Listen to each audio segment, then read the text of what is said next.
Thank you, Lord Mayor. I read the brief report and appendix explaining the work of the police and crime panel and concluded that it was light on detail. I was surprised to see no reference at all to knife crime. A few weeks ago, a Birmingham Post article cited that knife crime in this region has gone up to 16% year on year. An astonishing 5,188 knife offences took place between March 22 and 2023. We know that knife and other violent crimes in the area disproportionately affect people with protected characteristics and young people. On Friday, May 19th this year, a young boy was stabbed outside Birmingham Library. It happened in broad daylight. By chance, I walked past the cornered off area around 6 p.m. and I spoke to the police to find out that 4 men had been arrested and 2 teenagers were taken off to hospital with stab wounds. At that point, there was no bleed kit nearby. Since then, I am pleased to advise that on the 6th of October, a group of around 15 people were trained in life-saving bleed management, and a bleed kit has now been installed at the library.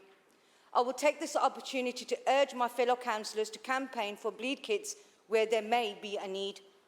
I would have expected this issue of knife crime to be one of the key discussion topics of this panel, but there was no mention of any type of violent crime in the report.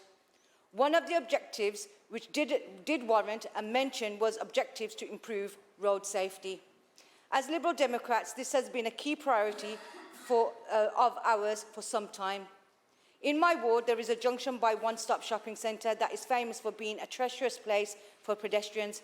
Confusing lane systems, large tarmacked areas and congestion make this a dangerous place for anyone to cross. People with wheelchairs and buggies avoid this area entirely.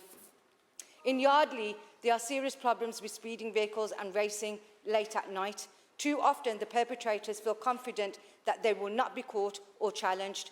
Liberal Democrats speak regular to residents, and we hear time and time again that this city has dangerous driving is a major problem. Indeed, some residents have taken this into their own hands, setting up the group Better Streets for Birmingham, whose work we are pleased to support. I am pleased to see that the panel has called for better communication with local communities and councillors on this all-important issue, because not enough has been done. Finally, we saw last week that 10 police stations across the city are going to be closed.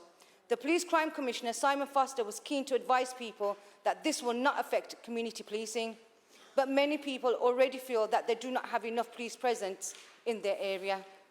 These closures leave large areas of our city feeling vulnerable. Residents in Sutton Coldfield, where both the police stations and annex station are being closed, feel that they are not being given an effective police service. Just yesterday, we reported that over 3/4 of burglaries go unsolved. In the north of the city, people complain that they don't even get a police visit after being burgled. Perhaps these things are discussed at the panel, but they are not brought to our attention in the report. I can only assume so. Can I ask, therefore, that the reports of this nature include details of actions that will be of interest and use to councillors in this chamber? Thank you very much, Lord Mayor. Cllr Morriam Jan.